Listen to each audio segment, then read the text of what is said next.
Bonsoir YouTube, ici Largo pour une petite vidéo sur Livre Aventure TV. Alors une petite, peut-être que le mot est un peu fort, comme d'habitude ça sera un peu long puisque je vais vous faire en direct un essai sur Le Pirate des Sept Mers de Dave Morris.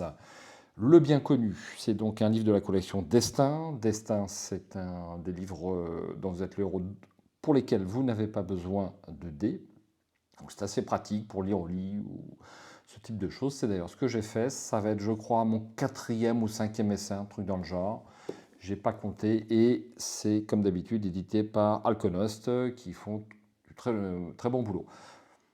Puisqu'ils sont là, autant citer le traducteur parce que c'est très bien traduit, Yannick Surcouf, les illustrations, Léo Artas et donc le texte Dave Morris. Donc c'est vraiment très bien fait. J'aurai l'occasion de faire une petite vidéo de test, je pense, de quelques minutes, puisque c'est pas tout le monde qui va cliquer sur une vidéo de 2 heures. Donc je ferai une petite vidéo spécialisée une fois que je l'aurai terminé. Mais d'ores et déjà, c'est très bien écrit. Il y a un souffle épique qui passe sur ce pirate des sept mers. Il y a une bonne immersion et pour quelques heures, je vais quitter l'Île-de-France pour m'embarquer avec le Pirate des Sept Mers pour ce livre-jeu.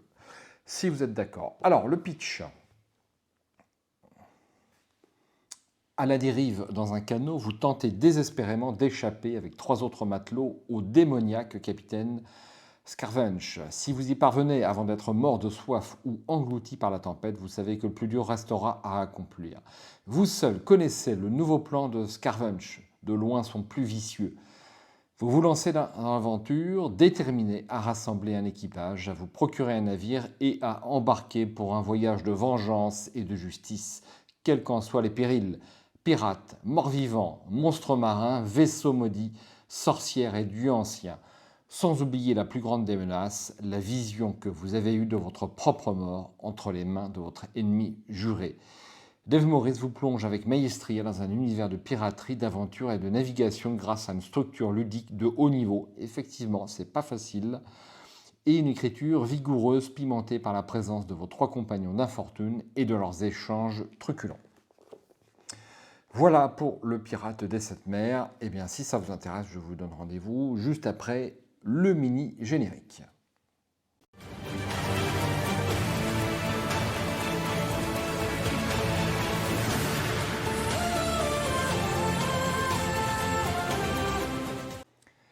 Démoniaque Scavench. Les pirates!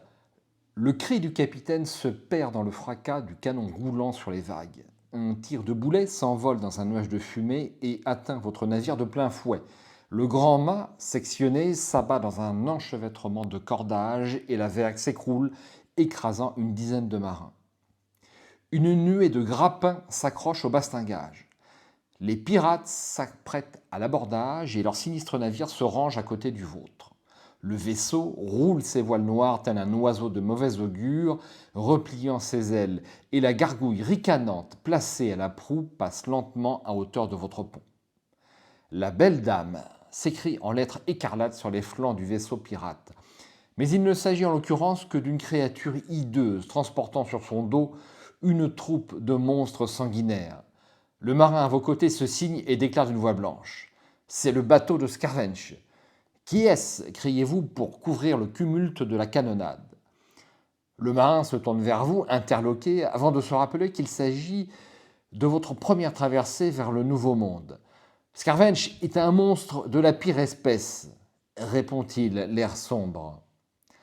À cet instant, les 2 navires accostent et les pirates, sabre entre les dents, se laissent tomber des vagues pour investir le pont en hurlant comme des damnés. Aussitôt, il s'ouvre un passage sanglant à travers la foule des marins, leurs sabres tranchant têtes et membres avec une régularité de faux au jour de la moisson. Le capitaine et ses lieutenants, rassemblés autour de la barre, sont rapidement massacrés. Un vent de folie souffle sur le pont et vous comprenez à leur rictus meurtrier que les pirates ne feront pas de quartier. La haine vous submerge et vous serrez les dents dans un grognement de rage.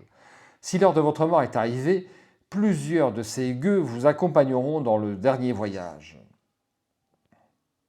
2 pirates s'élancent à la charge. Vous esquivez le coup du premier et, empoignant son bras, vous dirigez son sabre pour embrocher son compère. D'un geste convulsif, avant de mourir, le pirate fouette l'air de son coutelas et tranche la gorge de celui qui vient de l'éventrer. Bravo, deux d'un coup. Vous vous tournez et pour la première fois, vous posez les yeux sur Scaramouche. Il se tient sur le bastingage, une main sur les haubans, un énorme pistolet dans l'autre et exhorte d'un rire démoniaque ses chiens de mer à se livrer au pillage. Sa silhouette massive, toute vêtue de noir, lui donne l'air d'un gigantesque corbeau. Une barbe noire et graisseuse tombe sur son poitrail comme un paquet d'algues. Une monstrueuse cicatrice lui barre le visage et une lueur insane brille dans son œil unique, l'autre étant masqué par un bandeau de cuir. Lentement, le chef des pirates lève son pistolet dans votre direction et son regard de cyclope vous cloue sur place. « Alors, mon gars, lance-t-il en découvrant une rangée de dents jaunies, je vais devoir te tuer une fois encore. » Une fois encore ? Votre étonnement ne dure que quelques secondes. Une détonation retentit et le monde devient noir. Règles du jeu. Alors, ça va être assez rapide, les règles du jeu. Donc, nous avons une liste de héros préétablis. Donc, on va en choisir un.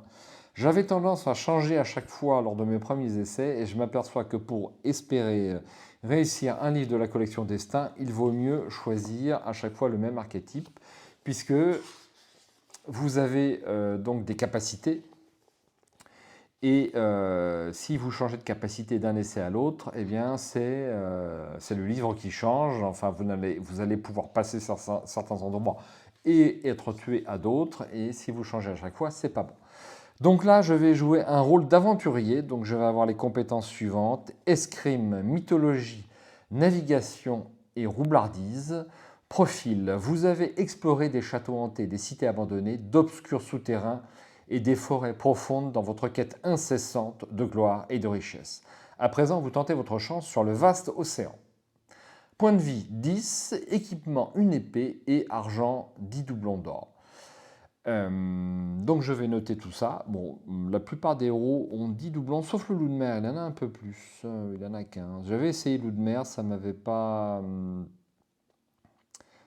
pas laissé un souvenir impérissable.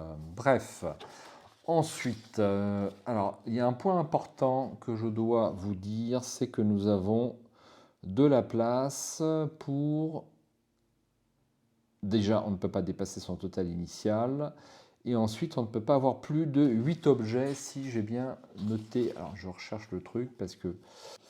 Au début de l'aventure, vous n'avez en votre possession que les objets requis pour l'usage de vos compétences, voire ci-dessous. Donc, on démarre avec un équipement, c'est une épée. Donc ça compte pour un objet. Et donc, il me reste la place pour 7 objets, ce qui est très peu. Et donc, ce qui est intéressant aussi dans ce livre, c'est qu'il va falloir un peu gérer vos objets. J'ai l'impression qu'il y a des pièges tendus par l'auteur et que certains objets ne servent à rien. Le prologue.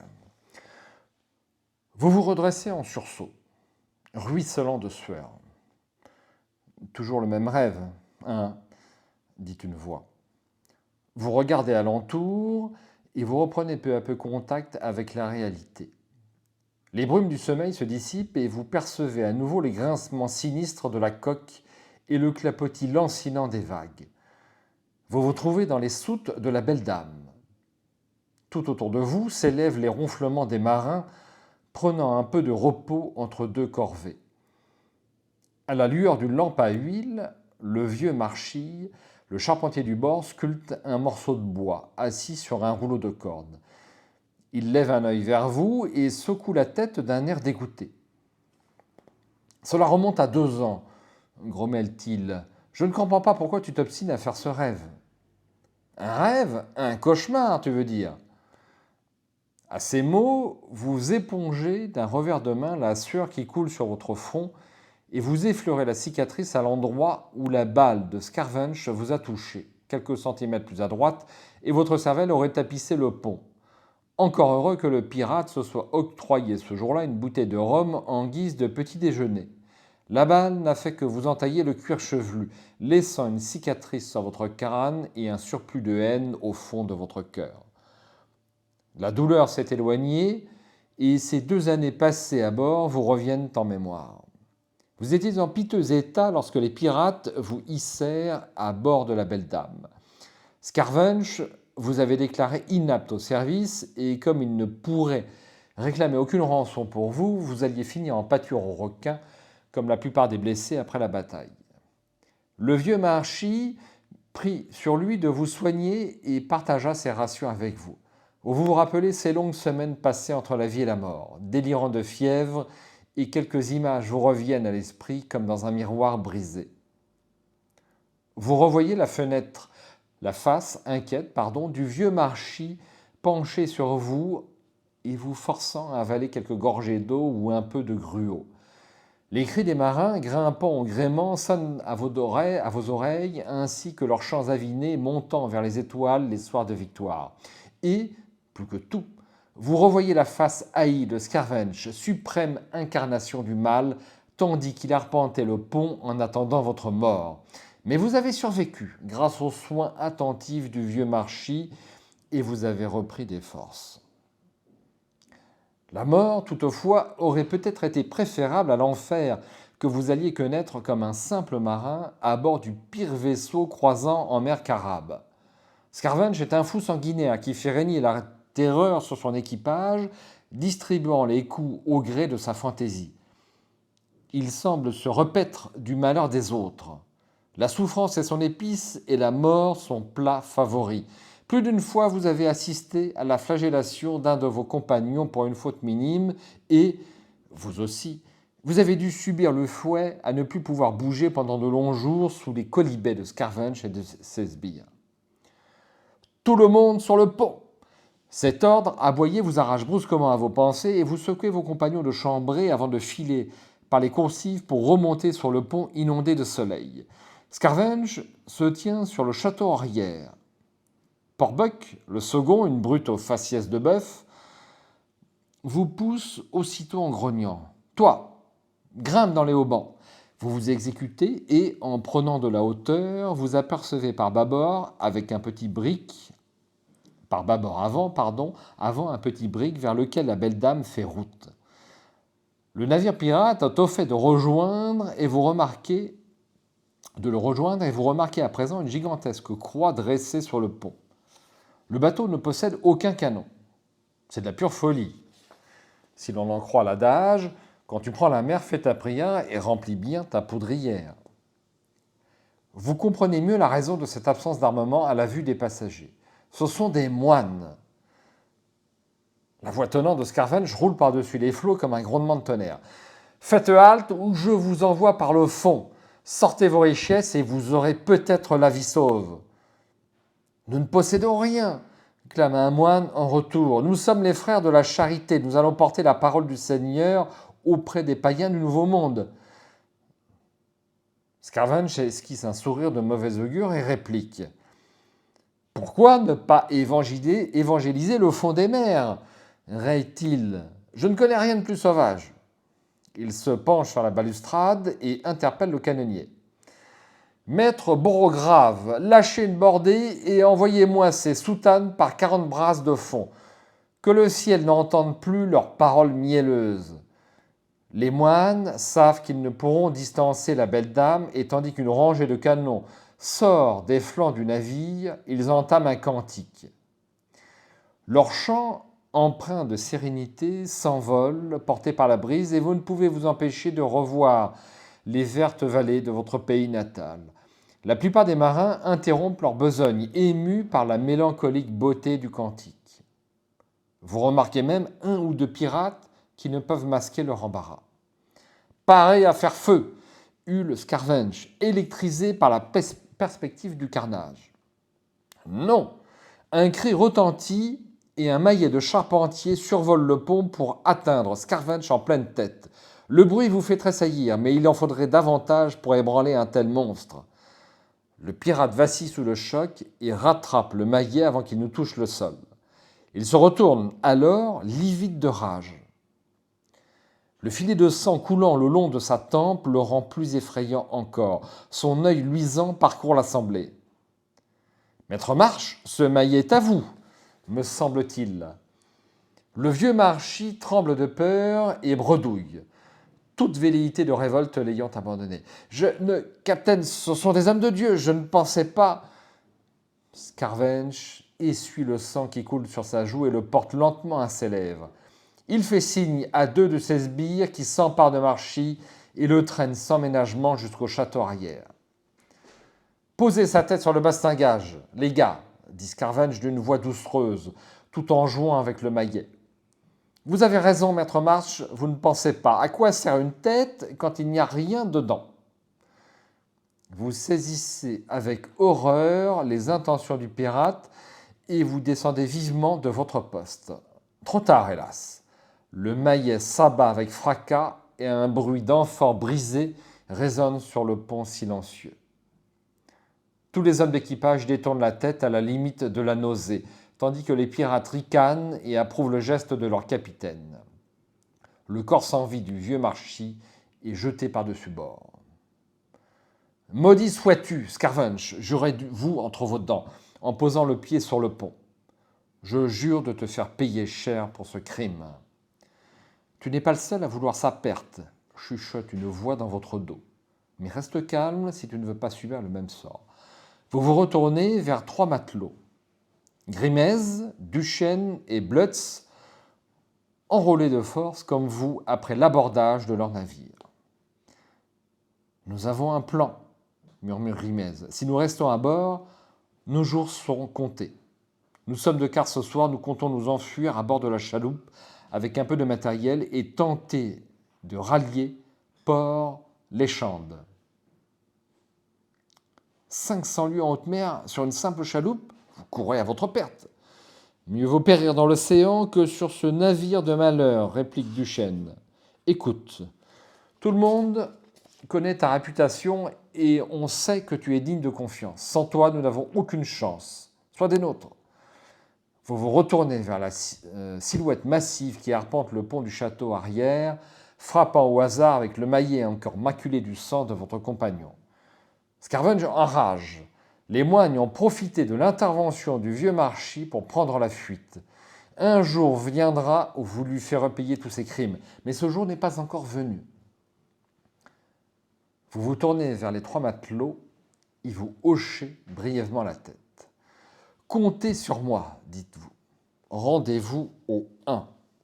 Et c'est ainsi, chers amis, que notre aventure commence. Cette expédition en haute mer n'aura de chance de réussir que si vous vous procurez du matériel. Pour cela, vous devez vous introduire dans le quartier des officiers. Le risque est grand, mais vous ne pourrez l'éviter. Tandis que vos compagnons montent la garde, craignant à tout instant d'être découverts, vous vous faufilez dans l'entrepont. Les coursives sont plongées dans l'obscurité et la seule lueur provient de la porte entrebâillée de la cabine de Scavench. Vous avancez à pas feutrés dans la pénombre quand une voix aux accents fortement avinés s'élève.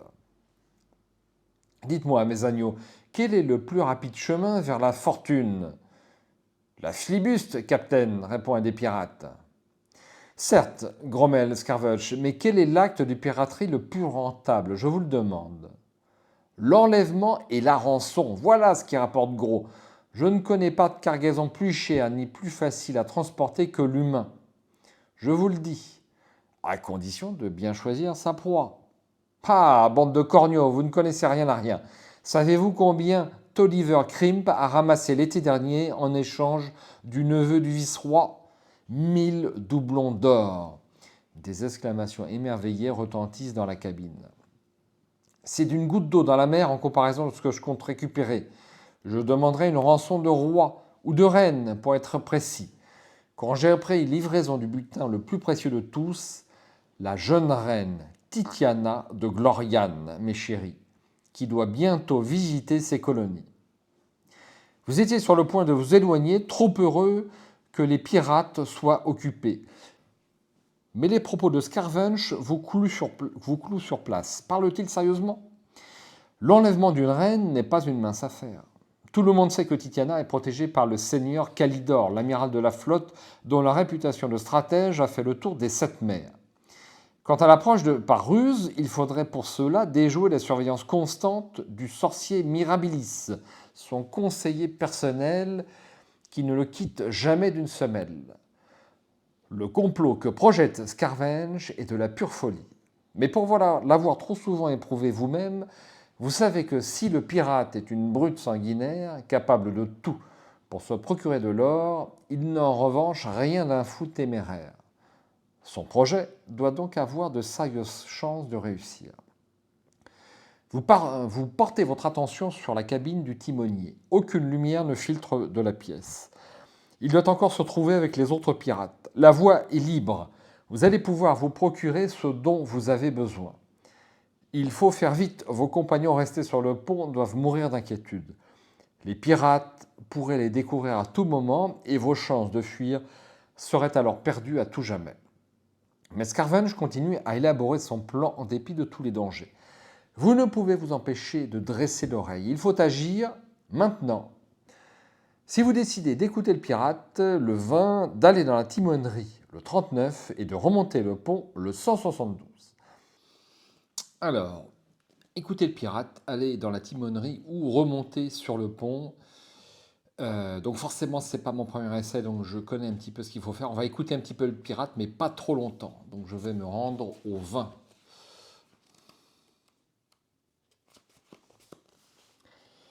Des murmures étonnés parcourent l'assistance et vous entendez la voix nasillarde de Kershaw, le quartier-maître. Comment ferons-nous, capitaine? Ceux de Gloriane sont de sacrés marins, ils nous enverront par le fond avant même qu'on atteigne le navire amiral. Vous approuvez d'un hochement de tête tapi dans l'ombre de la coursive. Un silence attentif suit la question et vous percevez quelques reniflements. Scaravenge, comme à son habitude, doit se bourrer les narines de tabac à priser. Un éternuement sonore vous en donne confirmation et la voix grasseillante du pirate retentit à nouveau. Ne vous préoccupez pas de ces menus détails, monsieur Kershaw. Votre capitaine s'en charge. Il vous suffit de savoir que quelque part, à Fort Sélénis, un charpentier de marine n'attend que mes instructions. Excusez, capitaine, proteste Porbuck, le second à la tête de bœuf. Nous vous avons toujours suivi, mais cette fois, ce plan est irréalisable. La reine Titania sera sévèrement gardée. Nous devrons sans doute affronter une douzaine de navires. C'est précisément ce à quoi vous pensiez. Alors, je peux attendre la réponse du pirate, rejoindre mes compagnons ou visiter la cabine du timonier. Je vais visiter la cabine du timonier, je pense y trouver des petites choses intéressantes. Le timonier est chargé de la navigation et sa petite cabine regorge de papier, de cartes marines et de tout un matériel nécessaire à sa charge. À peine pénétrez-vous dans la pièce qu'un mouvement brusque dans la couchette vous fait sursauter. Vous pensiez pourtant que la cabine était vide. La couverture se soulève bientôt sur l'occupant des lieux. Il s'agit de Maître Jacasse, le petit singe qui est la mascotte du navire. Poussant un soupir de soulagement, vous entamez une fouille des lieux sous l'œil intéressé de l'animal. Vous n'aurez le temps de prendre que 2 objets parmi les suivants. Une trousse à outils, un portefeuille de cartes maritimes, un crucifix, un bloc de magnétite ou le singe. Notez les 2 articles de votre choix sur votre feuille d'aventure et rendez-vous au 172. Alors, je vais prendre le singe, parce que le singe, je peux en avoir besoin. Et je spoil un petit peu, on peut le manger éventuellement en cas de secours. Mais enfin, j'espère ne pas en arriver là. Alors, le singe et carte maritime. Donc, ça me fait, avec mon épée, 3 objets. Je me rends au 172.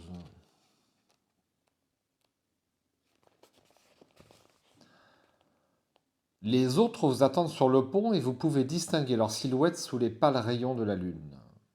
Grimez, long et décharné, Duchesne, grand et costaud, et Blutz, petit et grassouillet. La chaloupe pend déjà au-dessus du vide et vous activez la manœuvre pour la mettre à l'eau, silencieux comme des voleurs préparant un coup nocturne. Le son aigre d'une bombarde accompagnant des chants repris en chœur montent des chambrées en contrebas. Vous vous laissez glisser le long des filins et, prenant appui contre la coque, vous éloignez la chaloupe du vaisseau. Vous ramez en silence et la silhouette massive de la belle dame s'éloigne peu à peu. La lune glisse sous l'horizon, abandonnant le ciel parsemé d'étoiles. Vous avancez sur une mer aussi lisse qu'un miroir. Le vent est tombé et seul le clapotis des rames fendant l'eau vient troubler le silence nocturne. Si vous avez la compétence de navigation ou un portefeuille de cartes maritimes, rendez-vous au 381. Alors, on va en profiter pour faire un petit rappel donc, de mes compétences. J'ai escrime, mythologie, navigation. Ah, mais j'ai navigation, ça sert à rien les cartes maritimes. Ça ne sert strictement à rien. Je vais prendre autre chose alors. Excusez-moi. Je vais prendre autre chose. Je ne vais pas prendre les cartes maritimes. Je vais prendre le crucifix. Et je sais où il sert, le crucifix. Alors, petit comeback. Hein. Effectivement, j'ai navigation. Donc, 381.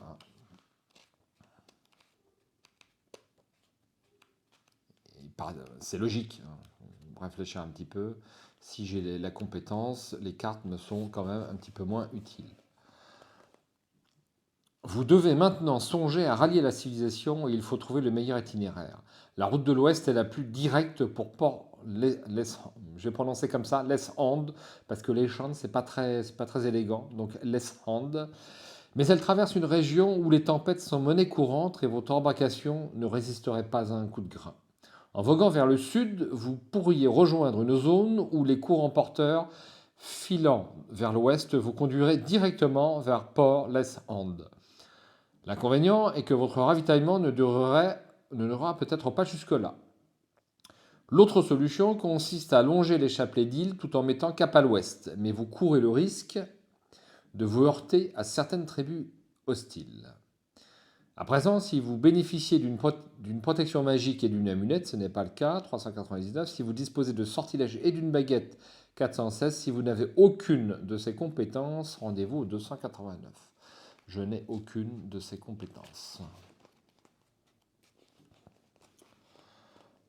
Tandis que vous voguez doucement baigné par les premières lueurs de l'aube, vous pouvez faire le point de la situation. Vous allez devoir agir avec une extrême attention car la plus petite erreur pourrait vous être fatale et il vous faudra tirer parti de la moindre occasion si vous voulez retrouver le monde civilisé. Votre regard se pose sur vos compagnons d'infortune. Grimez se tient un peu à l'écart. Ce grand gaillard dégingandé, aux joues creuses, n'a rien d'un bout en train, toujours à prévoir le pire. Malgré cela, vous appréciez sa compagnie car il est franc et facile à vivre. Duchesne est tout son contraire, bedonnant et jovial. Mais il se montre parfois d'humeur un peu vive et il pourrait vous disputer le commandement si vous n'êtes pas à la hauteur. Quoi qu'il en soit, vous avez vécu assez de moments pénibles avec lui pour savoir qu'on peut compter sur lui.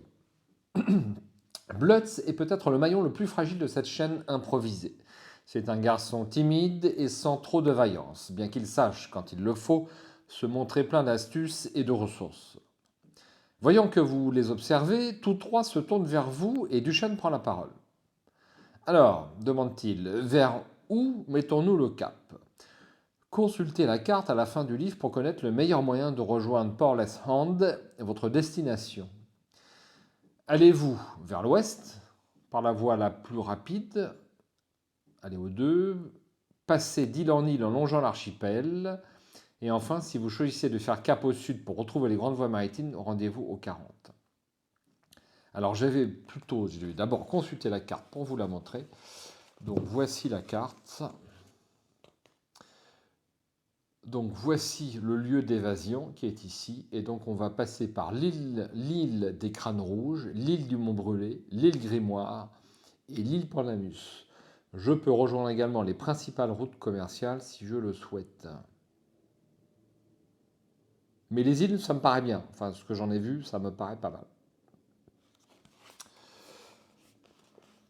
Alors, on va passer d'île en île.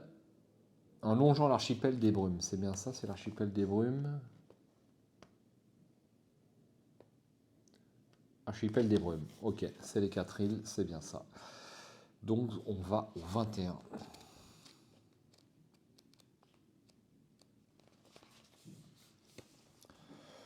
Duchesne connaît bien les îles pour les avoir déjà naviguées dans ses eaux, quand il était un honnête marchand, avant d'être engagé de force au service de la Belle Dame.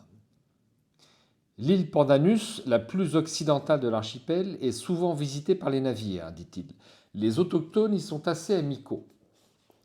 La suivante, l'île Grimoire, est entourée de mystères. Les habitants de l'archipel prétendent qu'un démon y réside et ils refusent de s'y rendre. Bien sûr, ceci n'est que superstition de sauvage.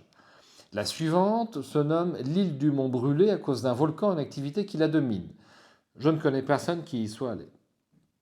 Et que sais-tu de l'île qui se trouve le plus à l'est, la première où nous allons débarquer, demande Blutz. Duchesne hausse les épaules. L'île des Crânes Rouges, j'ai entendu dire qu'elle était habitée, mais elle est très éloignée des routes commerciales et les autochtones n'ont que peu de contact avec le monde extérieur. Si vous connaissez la mythologie, rendez-vous au 58, sinon 97. Je connais la mythologie. 58.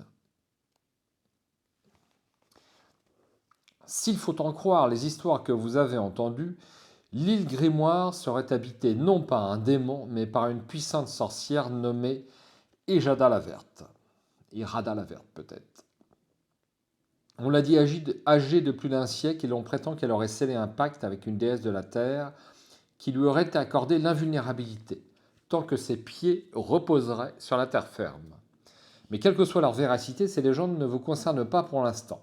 Vous devez vous diriger maintenant vers la première île de l'archipel qui, selon Duchesne, serait habitée par des sauvages. Rendez-vous au 97.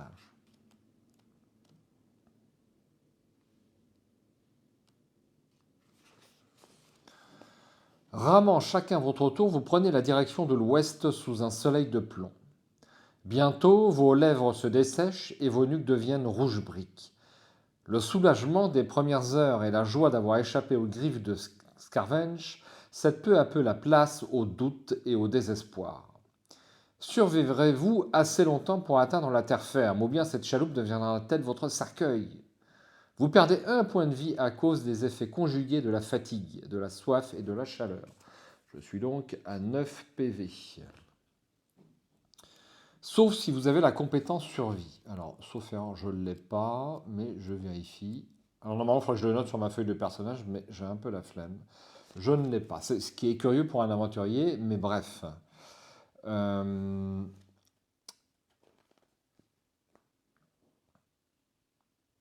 Donc, sauf si vous avez la compétence de survie, puisque vous savez alors vous protéger de la chaleur en trempant les chemises dans l'eau.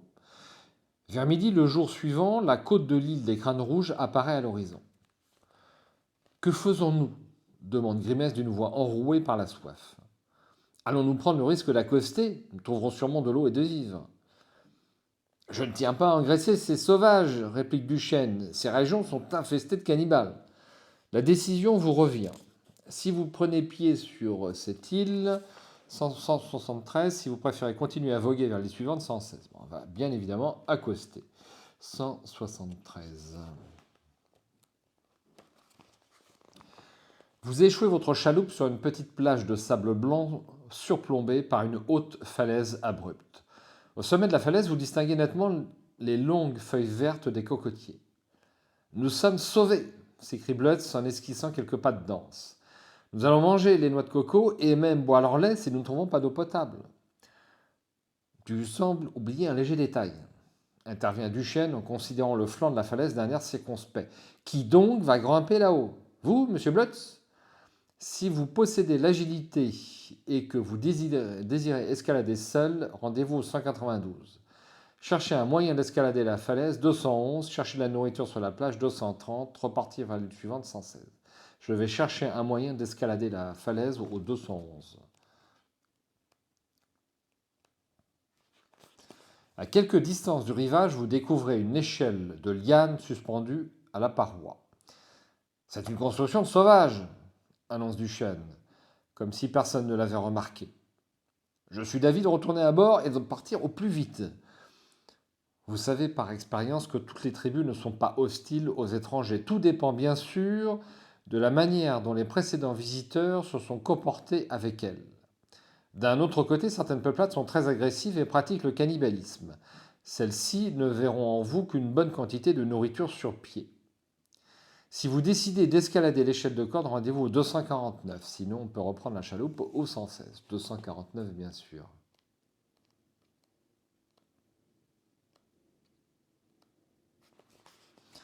Vous atteignez bientôt le sommet de la colline et, en vous hissant sur un amas de roches, vous obtenez une vision parfaite de l'intérieur de l'île.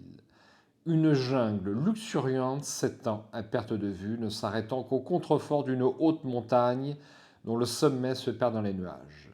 Tout autour de vous, des fruits gorgés de sève se trouvent à portée de main et, derrière un rideau de feuillage, vous percevez nettement le gargouillis plaisant d'une source. Si vous n'avez pas encore rassemblé de provisions, vous pouvez le faire à présent au 306. Si vous voulez explorer l'intérieur de l'île, rendez-vous au 325. Alors, je sais que je peux faire des provisions, mais on peut aussi explorer l'intérieur de l'île, que je n'ai jamais fait ça par contre.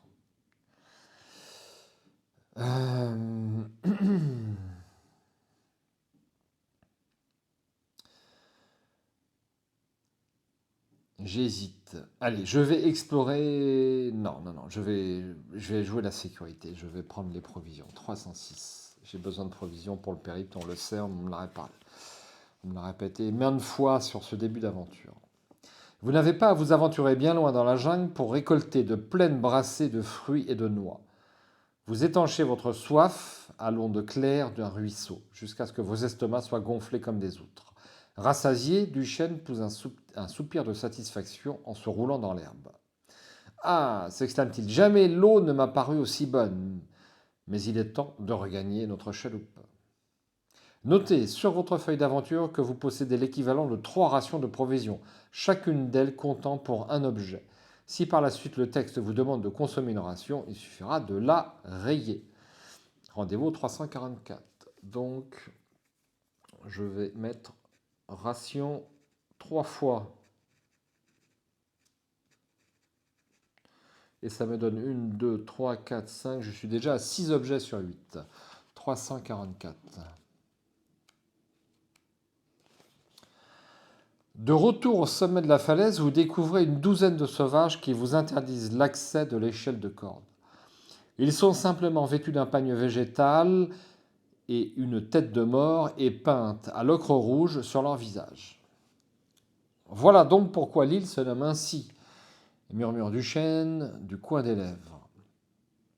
Peut-être bien, répond Grimez, ou alors ce sont des coupeurs de tête.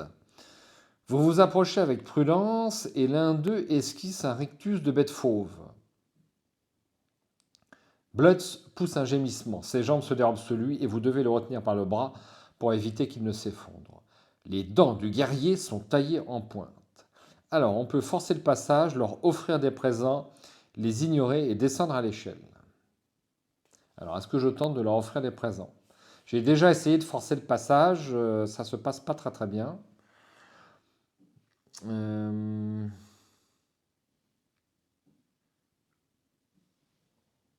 J'hésite. Je n'ai jamais tenté non plus de les ignorer. Bon, je vais employer un petit joker, je vais regarder ce que ça fait de les ignorer. Allez, on va essayer ça, mais pour moi, c'est la fin de l'aventure. Enfin, je le sens pas bien, je sais pas pourquoi.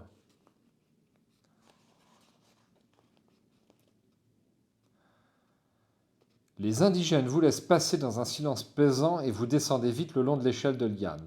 Contrairement à ce que vous pouviez craindre, aucune lance ne vient vous atteindre et vous gagnez bientôt la plage. Vous apercevez alors une autre troupe d'indigènes venant vers vous. Ils ont aussi le visage barbouillé de pinceaux rouges et ils sont armés de lances et de gourdins hérissés de morceaux de pioche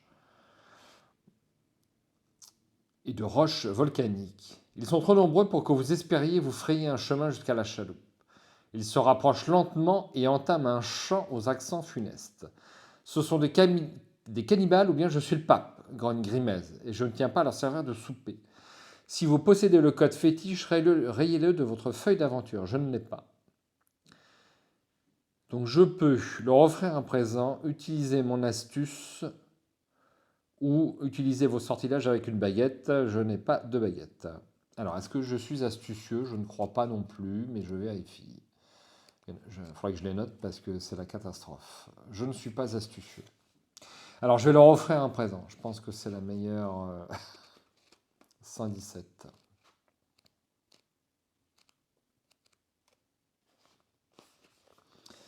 Alors, vous devez leur remettre l'un des objets suivants. Un épée, un pistolet, une amulette, une baguette, un crucifix, une trousse à outils ou la totalité de mon or. Ils n'accepteront pas autre chose. Donc je vais rayer mon crucifix. Crucifix.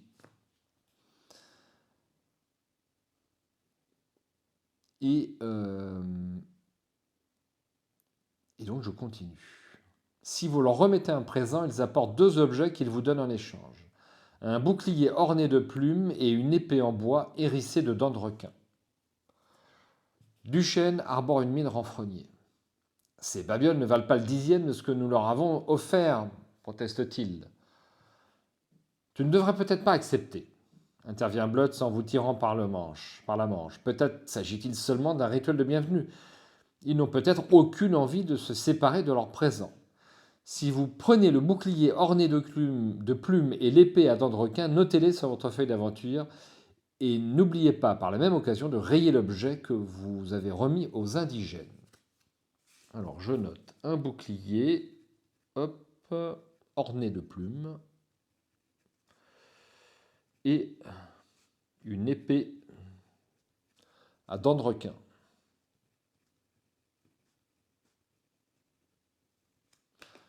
Et je me rends au 98. Le chef des indigènes arrive bientôt. C'est un homme de forte corpulence, paré de multiples bracelets de plumes et autres colliers de verre. Sa face grise et ridée semble avoir été passée à la cendre. D'un geste souverain, il plonge son index dans un bol en noix de coco que lui tend un acolyte et il entreprend de dessiner un motif à la peinture rouge sur votre visage. C'est le même dessin que portent les indigènes, dit Duchesne. Je me demande ce que ce manège signifie. Peut-être me veulent-ils comme membre de la tribu, répondez-vous avec un sourire contrit. Bientôt, le sorcier du clan apparaît à son tour et dessine un pictogramme sur le sol de son long doigt décharné. Le dessin représente une femme avec une couronne de scorpion. Le sorcier crache sur le motif, puis il lève son bâton et le pointe en direction de l'ouest. Le chef dit quelque chose qui sonne comme Matia Erada Niu. C'est donc la sorcière que l'on va probablement rencontrer. Approuvé en cela par l'ensemble de la tribu. Tour à tour, les hommes du groupe s'avancent et piétinent le dessin tout en répétant la même phrase. Il ne reste bientôt plus rien du motif dessiné sur le sable. Intéressantes ces mœurs indigènes, déclare Duchesne, mais nous devrions prendre congé avant qu'ils ne nous retiennent à dîner. Vous regagnez votre chaloupe et vous vous éloignez du rivage sous les regards de la tribu. Tu devrais ôter ta peinture de guerre, dit Duchesne, dès que vous êtes hors de vous. Je trouve que ça fait mauvais genre.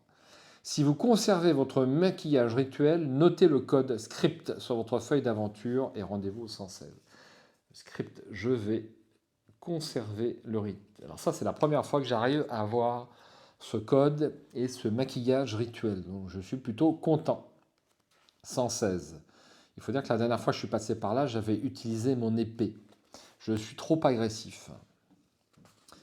Un nouveau jour s'achève, marqué par les tourments dus à la chaleur et à la faim.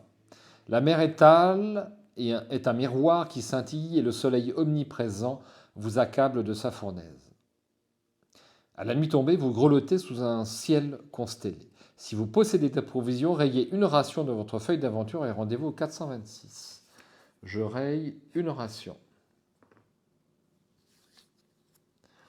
Donc rappel, j'ai 9 points de vie, 10 or, une épée, un singe, 2 rations, un bouclier orné de plumes, une épée à dents de requin. Euh, donc je me rends au 426. Moi j'aime bien ce bouquin. Je sais pas vous. C'est bien écrit et c'est bien traduit. Je vous l'ai dit au début de la vidéo. 426. Le deuxième archipel, la deuxième île de l'archipel apparaît bientôt. Sa côte est une immense bande de jungle touffue que domine le cône fumant d'un volcan. Des torrents de lave incandescente dévalent le long de ses flancs et une chape de fumée noire surplombe l'île. Ça serait de la folie d'aborder ici, proteste Blood. Je ne tiens pas à finir enterré sous la lave. Si vous ne possédez pas la compétence de survie, rendez-vous au 193. J'ai toujours pas survie. Incroyable qu'un. Pour l'instant, ça ne me sert pas à grand chose. L'escrime, la mythologie, la navigation et la roublardise. Alors, je vais quand même accoster. Est-ce que c'est bien prudent? Bon, je vais accoster. Allez, 174. Il faut explorer de toute façon. Vous abordez dans une petite crique et vous amarrez votre chaloupe à un rocher avant d'escalader un promontoire recouvert de mousse. Presque immédiatement, vous pénétrez dans une jungle luxuriante, grouillante de vie. Des fruits et des fleurs vous entourent et vous n'avez qu'à tendre la main pour les cueillir. Des perroquets au plumage multicolore vous observent depuis la cime des arbres et penchent la tête sur le côté d'un air comique. Vous n'avez aucune difficulté à rassembler des vivres et à trouver de l'eau douce. Notez sur votre feuille d'aventure que vous possédez l'équivalent de 2 rations de provisions, chacune occupant la place d'un objet. Si par la suite le texte vous demande de vous restaurer, il vous suffira de rayer l'une de ces rations. Si vous avez le code Prospero, rendez-vous 250. Je ne sais pas comment obtenir ce code Prospero. Alors, je vais rajouter 2 rations. Donc, j'ai 1, 2, 3, 4, 5, 6. Pour l'instant, ça passe. Hop. Et de toute façon, je sais que j'enlèverai mon épée simple pour ne garder que l'épée à dents de requin si c'est nécessaire. Alors, je vais au 269.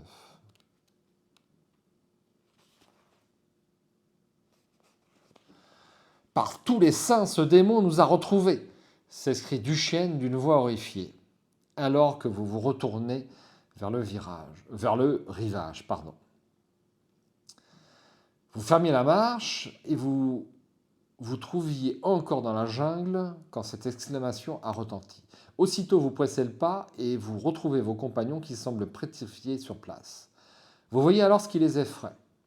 Et vous ne pouvez réprimer un frisson, comme si l'hiver venait de s'abattre brusquement sur la jungle tropicale. La belle dame, le navire de Scavench, vient d'apparaître à l'horizon et il se rapproche rapidement de l'île. Sa silhouette noire, baignée par les rayons cramoisis du crépuscule, paraît naviguer sur une mer de sang. Ils vont mouiller en dehors de la baie, dit Grimez en se protégeant les yeux des rayons du soleil couchant. Leur tonnage est trop important pour qu'ils se rapprochent de la côte.